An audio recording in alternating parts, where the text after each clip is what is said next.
it's an awesome day. You know, God is in control of everything. Yeah, I'm very honored that Tom gave me some privilege today to preach the main meal to you guys. I was actually fired up. It was this morning, and I was praying with Sebastian somewhere at the river, and Maxime came, and Maxime was like, Ruben, you have to come, like Tom is sick, he wants your help. So I thought all alarm bells went off, and me and Sebastian, we went back on our way, continuing to pray. And then I met Tom, and then he was like, yeah, so you're ready to preach? No. Yeah, bro, of course. So it was interesting morning. But it will be a great lesson, guys. It's been a great time so far with you guys. I feel really connected. It's been really a spiritual lesson after all. And that's kind of what the sermon of today is also about. It's the spiritual lesson of going into the wilderness. You know, we've been in the wilderness. We've faced all kinds of trials. We faced trials of hygiene, right? We've had this was my first bathroom experience till this far in the wild, guys. It was quite interesting, and I believe there are lessons in that as well, guys. You know, I wanted to swim very much yesterday, and I had to convince some people as well, and I tried to convince my girlfriend as well, Valeria, but she was like, nah. And at one point she said something in Russian to Darina, and I said, Darina, what did she say?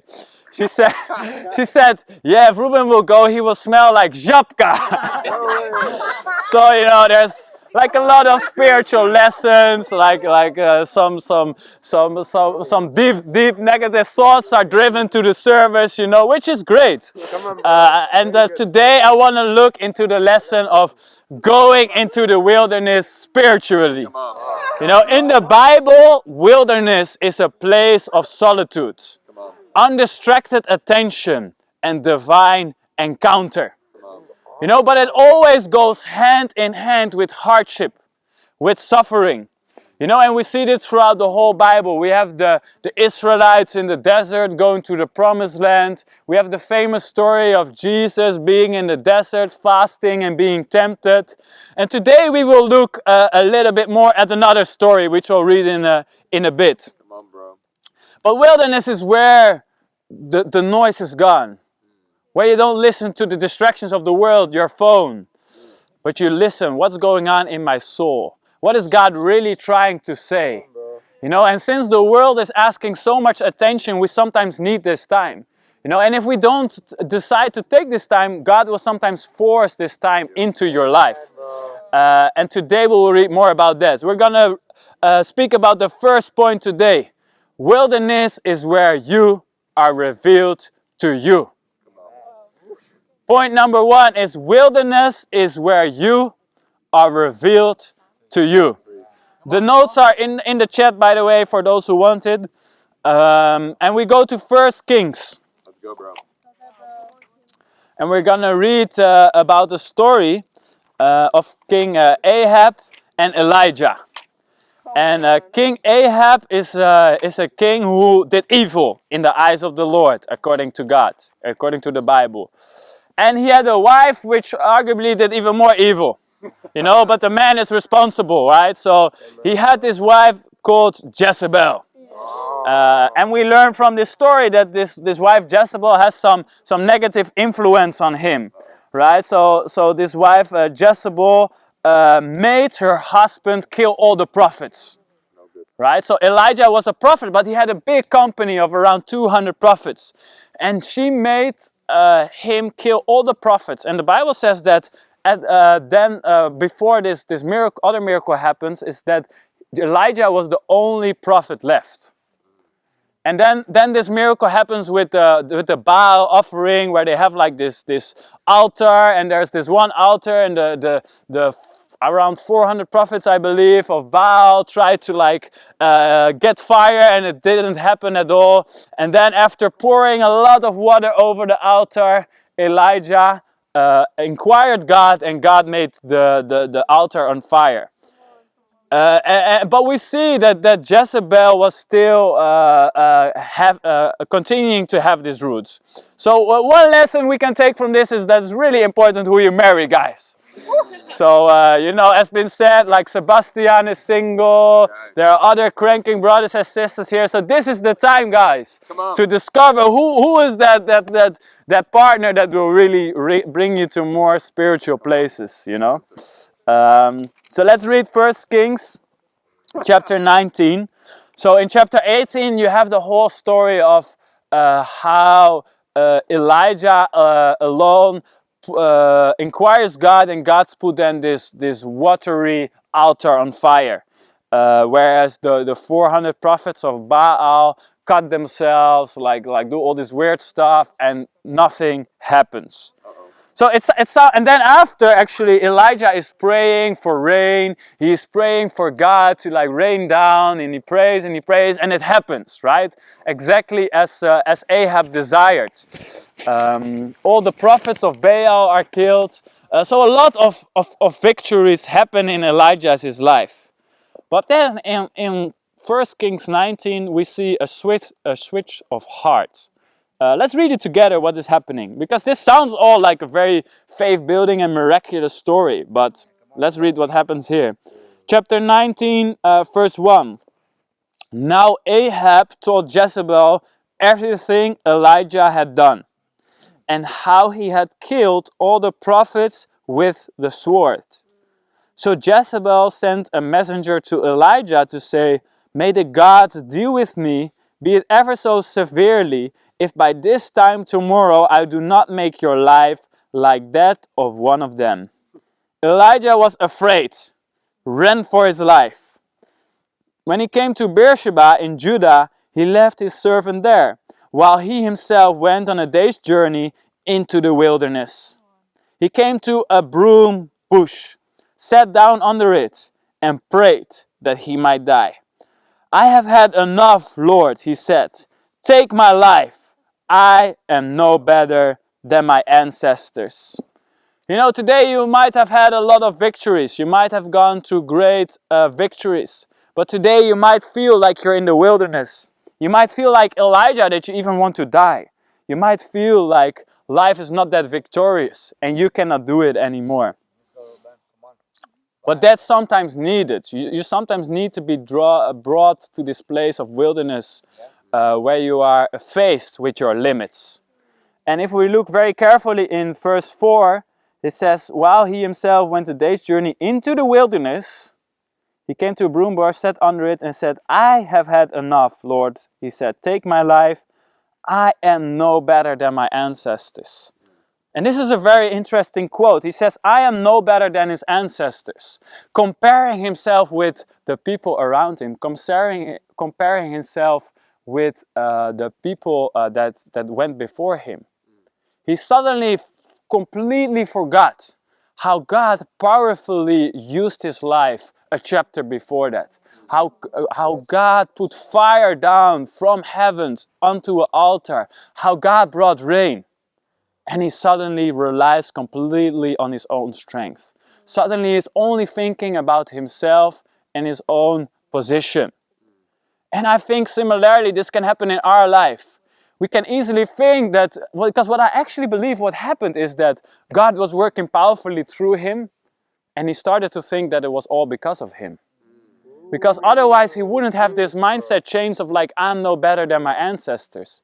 And as soon as that happened, God allowed him to go into the wilderness. God allowed him to go through this deep suffering. So I believe this is a very spiritual principle. As soon as you start to think that the things that God is doing through you is because of you, God will lead you into the wilderness. God will lead you into a place of suffering, where you will face your own limits, where you will face your own difficulties. Why? So that you not fall into pride and self-reliance. So we need this time sometimes. We need here to experience that all what has been given to us is completely from God. Otherwise we might be running on our own view, And this is very helpful actually, and this is needed, guys, so that we see where we are spiritually at, so that we see what God actually is doing in our lives. So if you are in the wilderness today, don't feel down, don't feel bothered.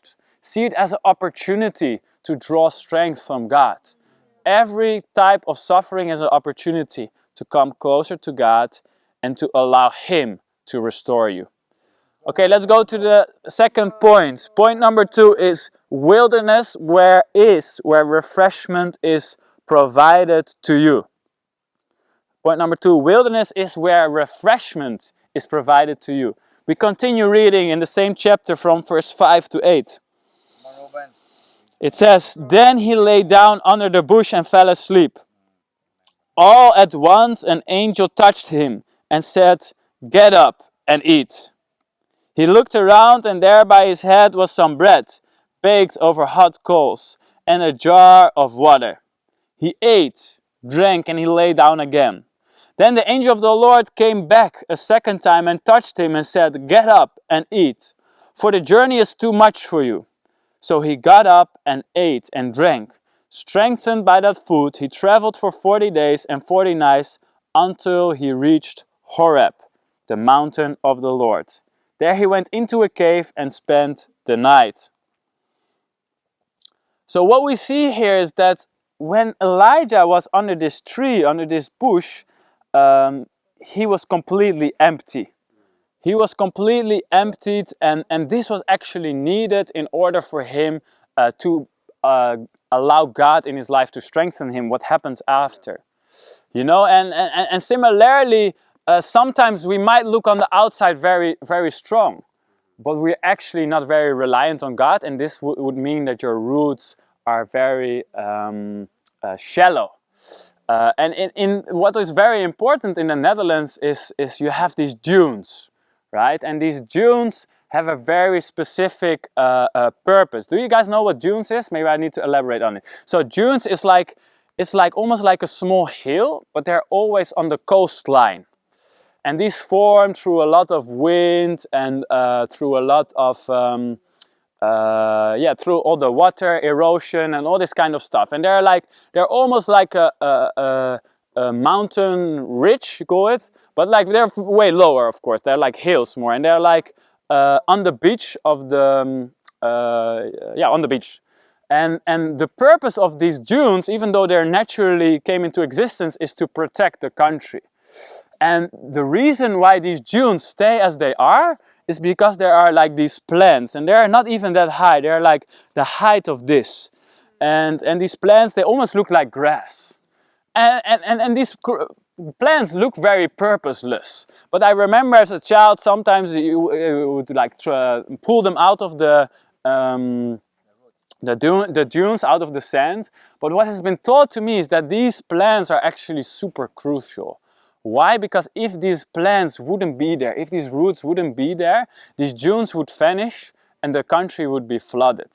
You know, and similarly, these roots had to go deep, and similarly, these plants don't look like anything, right? Today you might not look like anything, but what you you know, and you guys don't look as beautiful as usually, but this is not important. This is not important, guys. What is important is how deep are your roots, you know, and your roots are not determined on how you look or what you produce. Your roots are determined on your spirituality, on how much you rely on God. So allow this time of wilderness in your life to be deeply rooted in God. And it really starts with like realizing that you cannot do it yourself, right? If you have this mindset of I'm no better than my ancestors, then you really don't understand that you need your strength actually from God. So sometimes you need to be faced with your own limits so that you can allow God to nourish you. And that's what happened here, right? An angel of the Lord came, touched him, and he encouraged him, get up and eat, for the journey is too much for you. And this is a hard truth, guys. We ourselves cannot finish this journey. We ourselves are not able to finish this journey of Christianity. Christianity is hard, guys. It's hard to be humble. It's hard to be open. It's hard to reconcile. It's hard to share your faith. But with God, it can be a very light burden. But if you try to do it on your own strength, you will end up like Elijah, depressed and super empty. So spirituality is not enough for life. No. Let's go to Psalm 46. Forget this statement I said before.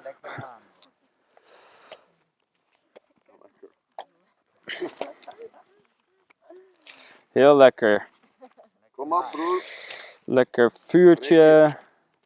Man, I get to speak some Dutch in Polish sermon. Sorry guys, this goes completely against my lesson from yesterday. Let me not do this. Psalm 46, verse 10 says, "Be still and know that I am God. I will be exalted among the nations. I will be exalted in the earth. The Lord Almighty is with us. A God of Jacob is our fortress." So it starts with being still and knowing who God is. Knowing that He is above all things. That He is exalted among the earths. That He is the God. And then realizing that He is actually with us, as said in verse 11. So please guys, let the wilderness allow your life to be refreshed. As my second point was, wilderness is where refreshment is provided to you, as God was providing it to Elijah. Okay, let's continue now the story in verse 9. So the third point is, wilderness is where God is revealed to you. Wilderness is where God is revealed to you. So after God allowed him to go through depression, to be completely empty, He nourished him, and then He prepared him for a next journey. Come on, bro. So he was in this cave, God took care of him, and then what happens? Verse 9. Then he went into the cave and spent the night, and the word of the Lord came to him. "What are you doing here, Elijah?" He replied, "I have been very zealous for the Lord God Almighty. The Israelites have rejected your covenant, torn down your altars, and put your prophets to death with the sword. I am the only one left, and now they are trying to kill me too." The Lord said, "Go out and stand on the mountain in the presence of the Lord, for the Lord is about to pass by." Then a great and powerful wind tore the mountains apart and shattered the rock before the Lord. But the Lord was not in the wind. After the wind there was an earthquake, but the Lord was not in the earthquake. After the earthquake came the fire, but the Lord was not in the fire. And after the fire came a gentle whisper. When Elijah heard it, he pulled his cloak over his face, went out and stood at the mouth of the cave. Then a voice said to him, "What are you doing here, Elijah?" So what we see here is that that the Lord came to Elijah. So as soon as you're in this place of wilderness, God can come to you. He can speak to you. And what we see in Elijah's life is that everything was surrounded about I. In verse 10, verse 11, it says, "I have been very zealous. I am the only one left." Elijah was completely focused on his own situation. And that's where God came. And God didn't came in the powerful wind. He didn't came in the earthquake, but He came in a whispering.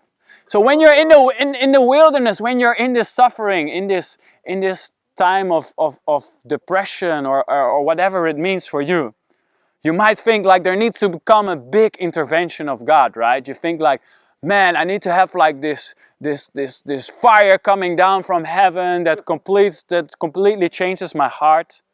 But actually, you just need to be in the silence, where there is a whisper.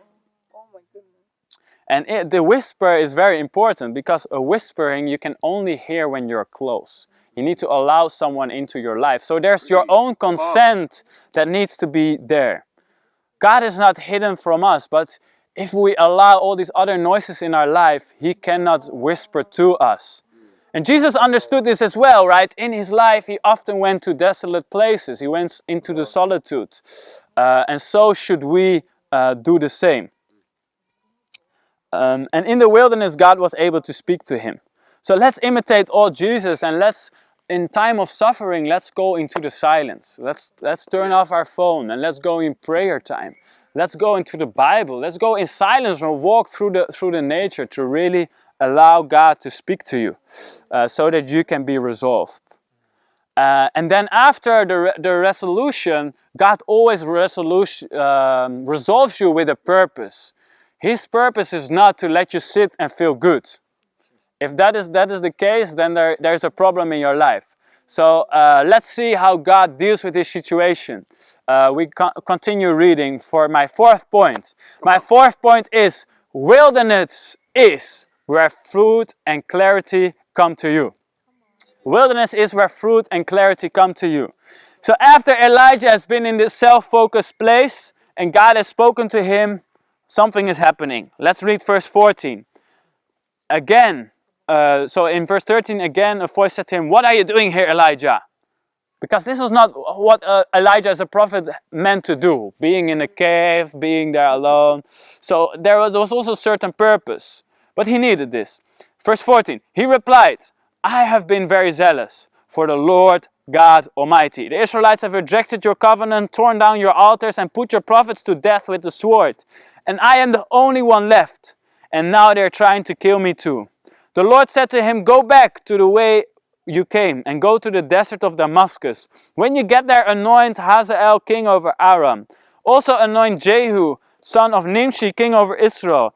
And anoint Elijah, son of Shaphat, from Abel Mephilah, to succeed you as his prophet. Jehu will put to death any who escaped the sword of Hazael, and Elijah will put to death any who escaped the sword of Jehu. Yet I reserve 7,000 in Israel, all whose knees have not bowed down to Baal, and whose mouth has not kissed him." So Elijah went from there and found Elisha, son of Shaphat. He was plowing with 12 yoke of oxen, and he himself was driving the 12th bear. Elijah went up to him and threw his cloak around him. Elisha then left his oxen and ran after Elijah. "Let me kiss my father and my mother goodbye," he said, "and then I will come to you." "Go back," Elijah replied. "What have I done to you?" So Elisha left him and went back. He took his yoke of oxen and slaughtered him. He burned the plowing equipment to cook the meat and gave it to the people there, and they ate. And he set out, followed Elijah, and became his servant. So what we see happening there is that after Elijah was strengthened, God gives him a next mission. You know, and oftentimes I believe that if we, the very reason why we get to these places is, first of all, that we are self-reliant, but second of all, also self-focused. So the problem with Elijah was that all the time he says, I have been. Whereas he should have been focused as a prophet on actually feeding other people. So God after this time gave him this mission. Okay, go, anoint Hazael, anoint Jehu, raise up Elijah. So he brought these next people, and this was actually the solution to his very problem. The solution to conquering all the false worshippers and to actually love people again. So the wilderness actually brings solutions, but the solutions don't come from you, but they come from God. Moses received his calling in the wilderness. Jesus came out of the wilderness in power and spirit. Paul, Peter, John all encountered God in solitude before they bore fruit in public. The war is not won when the problem disappears. The war is won when the prayer is finished. Jesus in Gethsemane wrestled, wept, surrendered. And at the end, he was ready to go. He said, "Rise, here comes my betrayer." So some of us, I believe, are struggling. They are going through difficult times. They're going through the wilderness. But my question to you is, how are you dealing with this? I think all of us will face with wilderness sometime in their life. I faced wilderness in my own life. I remember this was actually before I became a disciple. I went through deep suffering. I went through a period where I suffered from anxiety, obsessive compulsive disorder. I had sleepless nights. I felt terrible. My life was in agony. But this tremendously helped me to become a disciple, actually. At that time, I decided, since I was seeking for God, to really study out the book of Job, the book of Ecclesiastes. And I came to see that in my life, I have a lot of fears, which are based on relying on myself, thinking that I had to do it. And in this time, I really started to realize that I need to actually rely on God. So if you're today in a time of wilderness, whatever it may be, mental struggles, physical struggles, financial struggles, God has a plan for you. But you need to go to God. You need to see that you are not to rely on yourself, but you are to rely on God. You need to allow His whisper to speak into your life, to be changed. This is the only way to really resolve it. This is the only way to really get your heart right and actually be able to really help people. God is calling you today. So choose solitude. Choose turning off the world and listening to God. Most spiritual people are not the busiest. They are the most quiet. The ones who slip away, who seek God in secret. Those are the ones who find strength in the unseen. God is in the wilderness. Will you meet Him there? This was my charge. To God be all the glory. Amen.